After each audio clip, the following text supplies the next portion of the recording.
নমস্কার, আপনারা দেখছেন রিপাবলিক বাংলা আর আপনাদের সঙ্গে আমি রয়েছি পায়েল।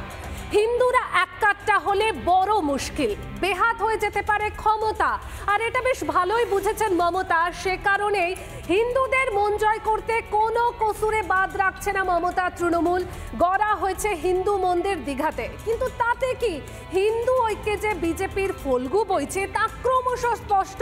দেওয়ালে দেওয়ালে পড়েছে পোস্টার, আর সেই হিন্দু জোয়ার রুখতেই বালির বাঁধ দিচ্ছে তৃণমূল। দেখুন,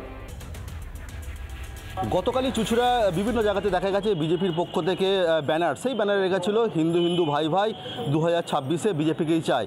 আর তারই কিন্তু পাল্টা মিছিল করলো আজকে চুঁচুড়ার বিধায়ক অসিত মজুমদার।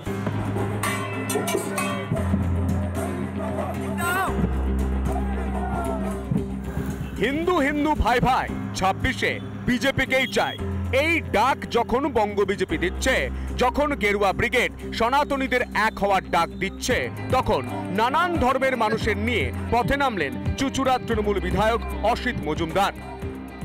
হিন্দু হিন্দু ভাই ভাই নয়, মানব সমাজ আমরা সবাই ভাই ভাই।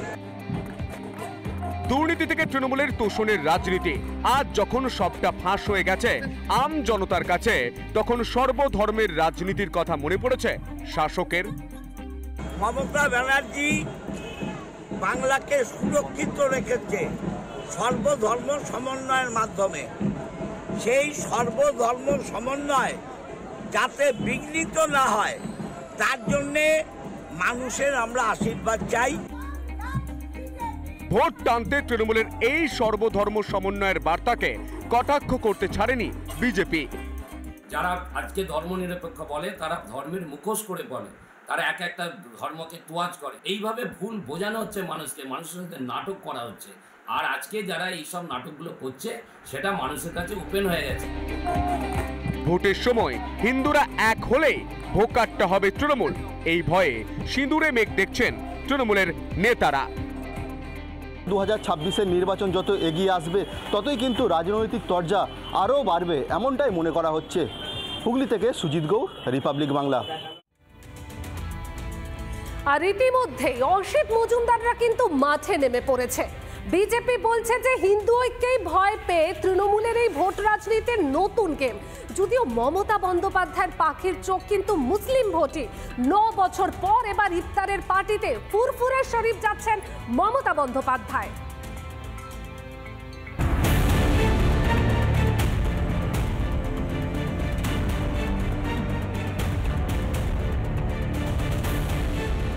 দু 2026-এর ভোটে ধর্মের অস্ত্রেই শান দিচ্ছে রাজনৈতিক দলগুলি।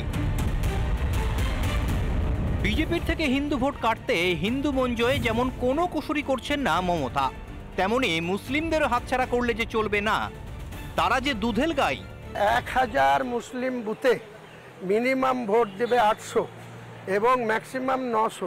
1000 হিন্দু বুথে যদি আপনি যান 600 পোল হবে, নাই ম্যাক্সিমাম 700 হবে। তাহলে ওইখানে মুসলিমদের সঙ্গে ডিফারেন্সটা ভোটের পোল অফ পার্সেন্টেজ, মুসলিমদের যে পার্সেন্টেজ আছে তার থেকে ওভারঅল ওয়েস্ট বেঙ্গলে 10% পোল বেশি করে দেবে।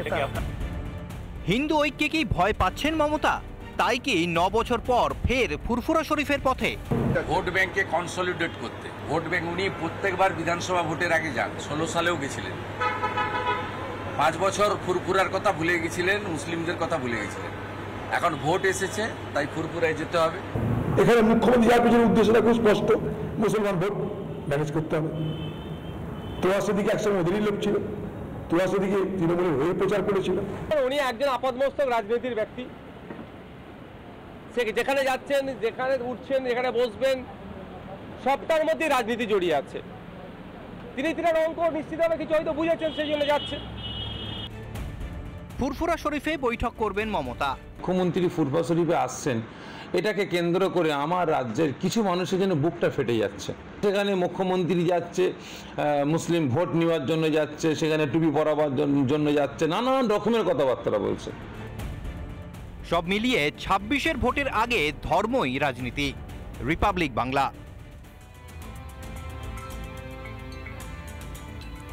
এ যেন খোদ অন্নপূর্ণার স্বামী ভিখারি মহাদেবের গল্প, তবে একটু উল্টো।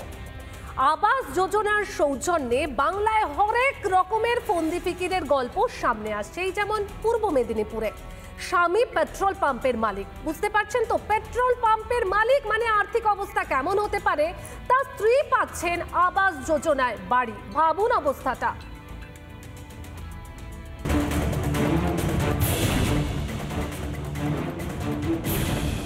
ফের আবাসে দুর্নীতির অভিযোগ। পশ্চিম মেদিনীপুরের ক্ষীরপাইয়ে 7 নম্বর ওয়ার্ডের শোরগোল।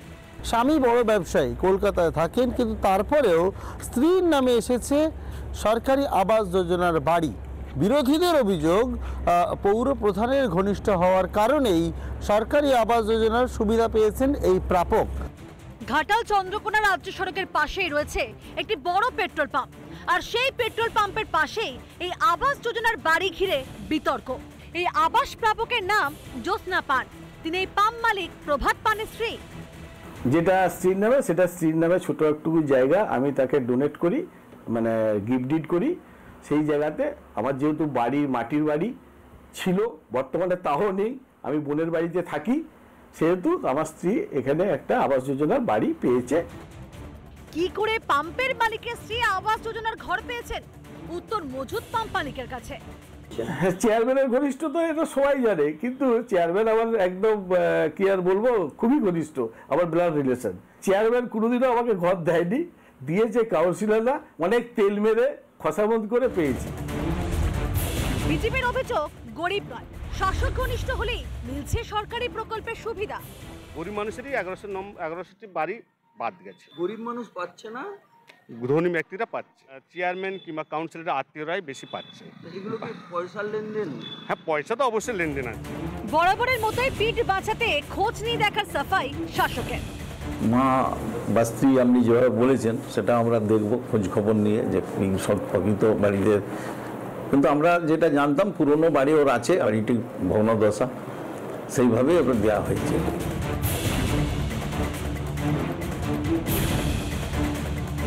কেন বারবার শাসক দলের বিরুদ্ধে এত দুর্নীতির অভিযোগ, এই প্রশ্নটাই গ্রাউন্ড জিরো থেকে রাখছে রিপাবলিক বাংলা। ঘাটাল থেকে ক্যামেরা পার্সন মিজানুর রহমানের সঙ্গে সুদীপ্ত, রিপাবলিক বাংলা। নানা ধরনের কন্টেন্ট দেখার জন্য লাইক করুন, শেয়ার করুন আমাদের ফেসবুক পেজ, সাবস্ক্রাইব করুন আমাদের ইউটিউব চ্যানেল। পাশাপাশি অন্যান্য ব্রেকিং নিউজের জন্য অবশ্যই চোখ রাখুন রিপাবলিক বাংলায়।